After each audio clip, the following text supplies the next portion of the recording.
नारद से कोई परिचय पूछता था, आपका परिचय क्या है, बस बता देते थे। गोदोहन बिचरूं संसारा, ताते नारद नाम हमारा।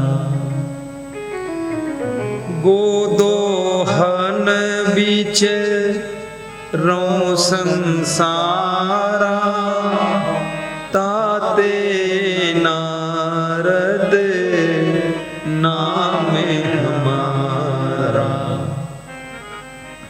क्या बात, नारद जी का परिचय। सबका परिचय देने का ढंग जुदा जुदा है। परशुराम भगवान परिचय देते थे, कैसे देते थे? बाल ब्रह्मचारी बता देते थे, बिल्कुल बाल ब्रह्मचारी है, छुप के नहीं रखते थे। सभी लोग नहीं कह सकते कि बाल ब्रह्मचारी, क्योंकि बाल अवस्था में कुछ गड़बड़ किया, कैसे कहोगे? झूठ कहोगे तो फिर तुम्हारी आत्मा दबेगी, चुट्टा झुट्टा बोलता। बाल ब्रह्मचारी, और चैलेंज देते थे परशुराम भगवान की मैं बाल ब्रह्मचारी। और अपना अवगुण भी नहीं छिपाते थे, कहते थे बहुत क्रोधी भी हूं। ये भी बता देते थे परिचय में ही कि सावधानी से बात करना, मैं पीट दूंगा, फिर क्रोधी हूं। बाल ब्रह्मचारी अति कोही, विश्वविदित क्षत्रिय कुलद्रोही। क्षत्रियों द्वारा जो आतंक फैल रहा है, इसलिए मैं क्षत्रियों का विद्रोही हूं, उनको मारता हूं और बाल ब्रह्मचारी हूं, लेकिन बहुत क्रोधी हूं मैं। आप क्रोधी हैं, क्या कह सकते हो मैं क्रोधी हूं? आप काम वासना में डूबे हैं, क्या कह सकते हैं मैं व्यभिचारी हूं, कामी हूं? आप चोरी करते हो, क्या कह सकते हैं मैं चोर हूं, चोट्टा हूं? आप झूठ बोलते हो, क्या कह सकते हैं मैं झूठा हूं, झूठ बोलते? नहीं कह पाओगे, हिम्मत नहीं है। लेकिन परशुराम सीधा साधा भोला भाला अपने दिल की बात कह देता है कि मैं तो छिपाता नहीं हूं, मेरे में जो अवगुण है, क्रोध का अवगुण है, लेकिन गुण है मैं बाल ब्रह्मचारी भी हूं। वाह, धन्य हो परशुराम। लेकिन ये भी याद रखना, कह तो दिया उन्होंने, और कहना भर पर्याप्त नहीं है। कह दिया मैं क्रोधी हूं, लेकिन क्रोध करना भी बहुत अच्छी बात नहीं है। परशुराम ने फिर राम भगवान से क्षमा भी मांगी। पहले क्रोध किया था जनकपुर में धनुष यज्ञ में, फिर क्षमा मांगा है, क्रोध को ठंडा कर दिया। अपने क्रोध को भी ठंडा कीजिए, गुस्सा को भी ठंडा कीजिए। एक स्त्री कह रही थी, मैं जब क्रोध में आती हूं तो मेरे से ज्यादा कोई खतरनाक नहीं। तो मैंने जब सुना तो मैं मुस्कुरा कर चुप हो गया कि ऐसी बात गुरु जी के सामने कह रही है, ये भी परशुराम से कम नहीं। लेकिन परशुराम तो बाल ब्रह्मचारी था, चलो एक गुण भी अच्छा, पर ये बोलती मेरे से ज्यादा कोई खतरनाक नहीं। अरे तेरे पति की क्या दशा होगी, तू इतना खतरनाक बनेगी, घर ही में खतरा खड़ा कर रही है। ये कोई बहादुरी नहीं है कि बहुत खतरनाक है आप।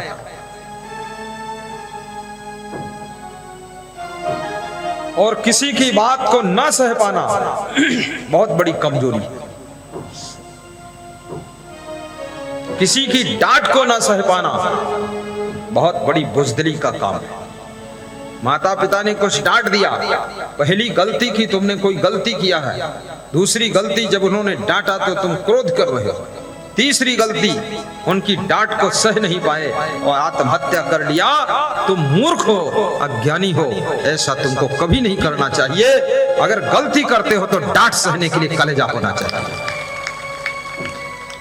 और बहुत शान की जिंदगी जीना चाहते हो, गलती क्यों करते हो? गलती नहीं करोगे कौन कहेगा तुमको? गलती खूब करते हो और कोई कह दे तो जहर पीने को तैयार। अरे दूध पी लो और ताकत बन जाएगी। जहर पीने चले, क्यों जहर पिया तुमने? क्यों आत्महत्या किया? क्यों फांसी लगाया? क्यों ट्रेन में कटे जाकर? ये कोई बहादुरी का काम है? एक कूचड़ है, कायर है, इसके अंदर जरा भी सहन शक्ति नहीं, विवेक नहीं है। माता पिता और सास ससुर, आपका पति, आपकी पत्नी, आपका गुरु जब आपको डांटता है, समझाता है, टाइट करता है, इसलिए कि तुम राइट हो जाओ, व्हाइट हो जाओ, तुम्हारी जिंदगी धन्य हो जाए, वही कोई तुम्हारे दुश्मन नहीं है जो तुमको डांटते हैं। उनकी डांट में अमृत छिपा हुआ। लेकिन क्रोधी व्यक्ति, अज्ञानी व्यक्ति, बस वही नखरा प्रारंभ कर देता है। अरे तुम मर जाओगे तो क्या तुम्हारे लिए पूरी दुनिया मर जाएगी? तुम्हारे जैसे मूर्ख बहुत मरते हैं, केचुआ सब मरे पड़े रहते हैं। तुम मर गए, क्यों मरे? और मरे पड़े हो तो क्या कोई धन्यवाद देता तुमको? सब जानते हैं बदमाश था, पक्का नालायक। जब मौत हो, लाश पड़ी हो, लाश को भी नमन करने वाले लोग इकट्ठे होने चाहिए, और लाश को देख करके लोग हाथ जोड़े और आंसू आ जाए कि कितना महान व्यक्ति था, हमारे बीच से चला गया। ये दुष्टता करके तुम मरे हो, तुमको कौन धन्यवाद दे? आत्महत्या करना महापाप है। बड़ी मुश्किल से नर्तन मिला है, ये गंवाने के काबिल नहीं है। 1 करोड़ दे दो, क्या मनुष्य का जीवन मिल सकता है? पूरे विश्व की संपत्ति अर्पित कर दो, क्या मनुष्य का जीवन मिल सकता? नहीं मिलेगा। तो फिर ये मरने के लिए मिला है, ये उपद्रव करने के लिए मिला है, अशांति पैदा करने के लिए मिला है, खुराफात करने के लिए मिला है, फालतू बात करने के लिए मिला है। ये जीवन, याद रखना, हजारों लोगों की जिंदगी को रास्ता बताने के लिए मिला है और स्वयं रास्ते पर चलने के लिए मिला है। बोलिए सतगुरुदेव की जय। देखिए आप श्री सुरेंद्र केसरवानी जी को, हजारों लोगों की जिंदगी को राह दिखाने के लिए आइए हम नमन करिए गुरु को। पति पत्नी दोनों आकर प्रणाम करो। क्या जरूरत थी मुझे यहां बुलाने की? क्या खर्चा नहीं होता इसमें? दौड़ना धूपना नहीं पड़ता है? लेकिन नहीं, उनको था जो गुरु मुझे मिला है, और जिसके आशीर्वाद से, जिसके ज्ञान से मैंने सही रास्ता पकड़कर कल्याण कर रहा हूं, उन्नति कर रहा हूं, उस गुरु का दर्शन, उस गुरु का आशीर्वाद, उस गुरु की कृपा, उस गुरु का ज्ञान सभी को मिलना चाहिए, ताकि सबका कल्याण हो।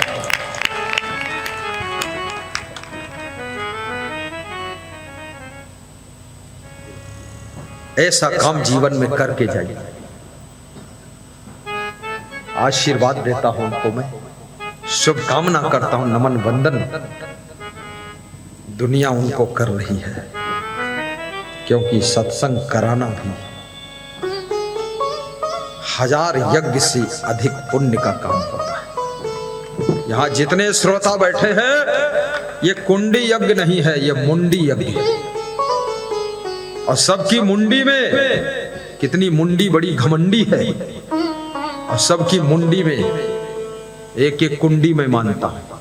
यहीं बैठ जाओ ऊपर, फिर थोड़ी देर उधर बढ़ के बैठ जाओ साउंड के पास, फिर आना पड़ेगा आरती के लिए, पहले से रेडी रहो। बस थोड़ी देर में विराम ले लूंगा। साहिब बंदगी,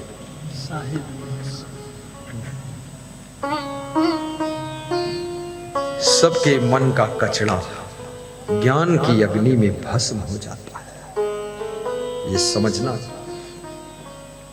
ज्ञानां दग्ध कर्मणं तमाहु पंडितम बुधा, श्रेयान द्रव्यम यात यज्ञात ज्ञान यज्ञः परम तप सर्वम कर्माखिलम पार्थ ज्ञाने परिसमाप्यते तत्विधि प्रणिपातेन परिप्रश्नेन सेवया उपदेक्ष्यन्ते ज्ञानम ज्ञानिनः तत्त्वदर्शिनः।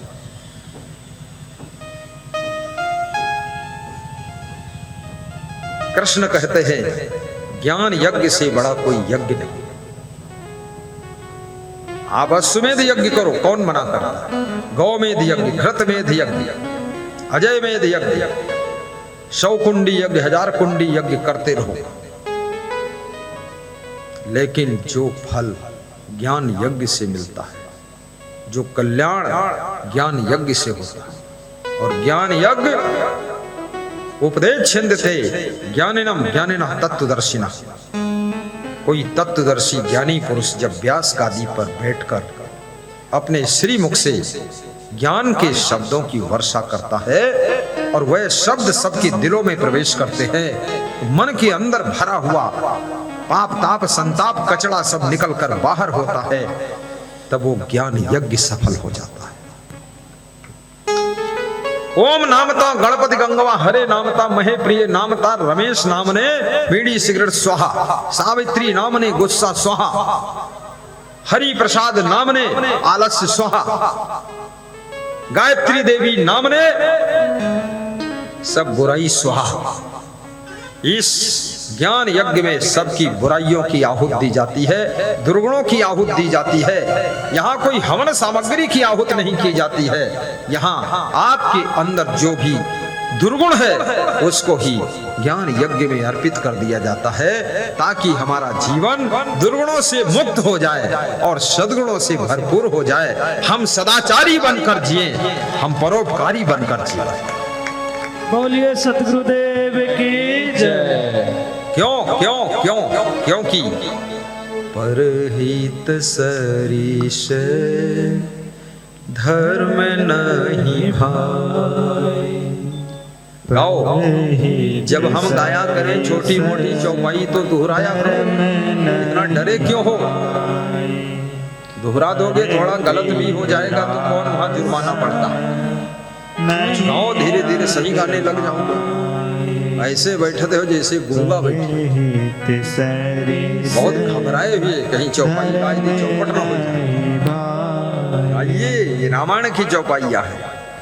परहित सरिष धर्म नहीं भाई, पर पीड़ा सम नहीं अधमाई,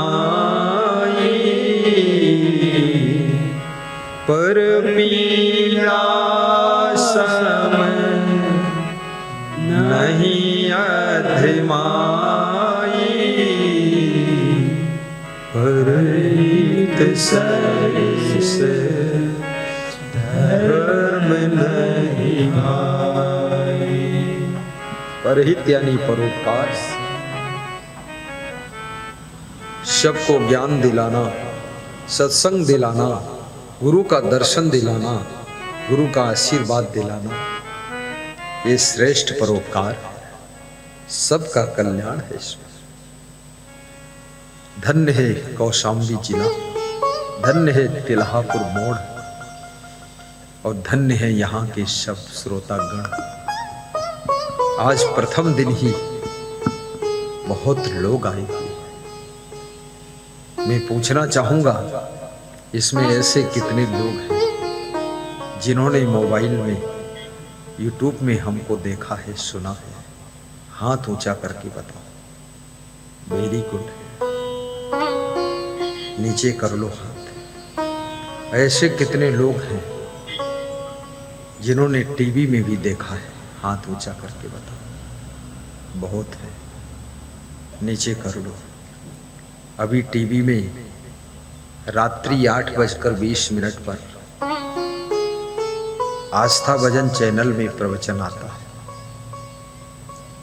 रात में यहाँ से जब जाना 6 बजे, रात में 8:20 पर फिर सुनना, बहुत लाभ मिलेगा।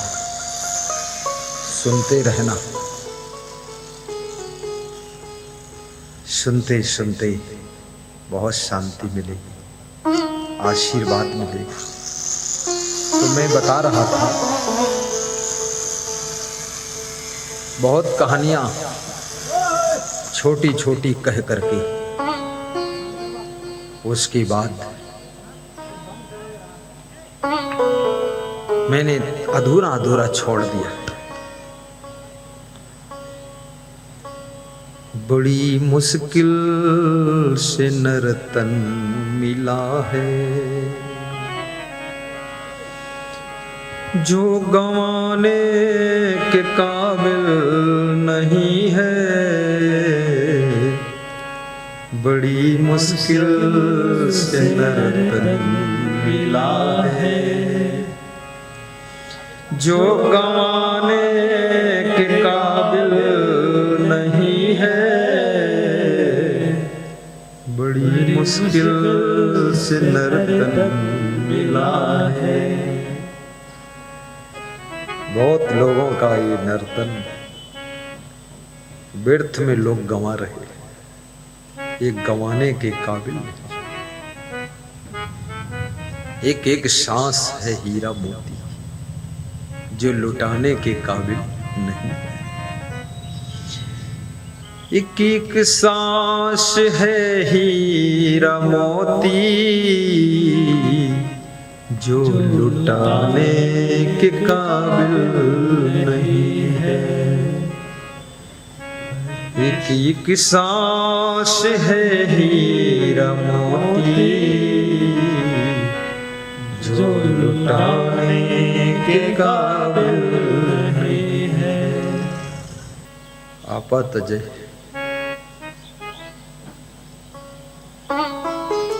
सुंदरी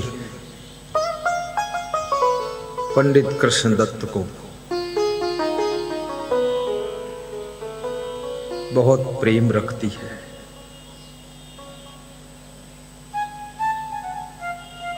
स्त्री धर्म पत्नी का कर्तव्य, जो नारी निभाती है वो नारी साधनाशील नारी कही जाती है। जो अपने पति के दायित्व को पूर्ण करता है, पति का धर्म भूलता नहीं, पति का कर्तव्य छोड़ता नहीं, अपनी पत्नी के ऊपर अपने प्रेम स्नेह की छाया बनाकर रखता है। वो पति पुरुषों में पुरुषोत्तम कहा जाता है, नरों में नरोत्तम होता है, सभी के बीच में सर्वोत्तम होता है। जो संत अपने ब्रह्मचर्य की रक्षा करते हुए जगत से वैराग्य रखते हुए पूरे जगत को जीने की कला सिखाता है, वो संत परम संत होता है। वो संत महान होता है।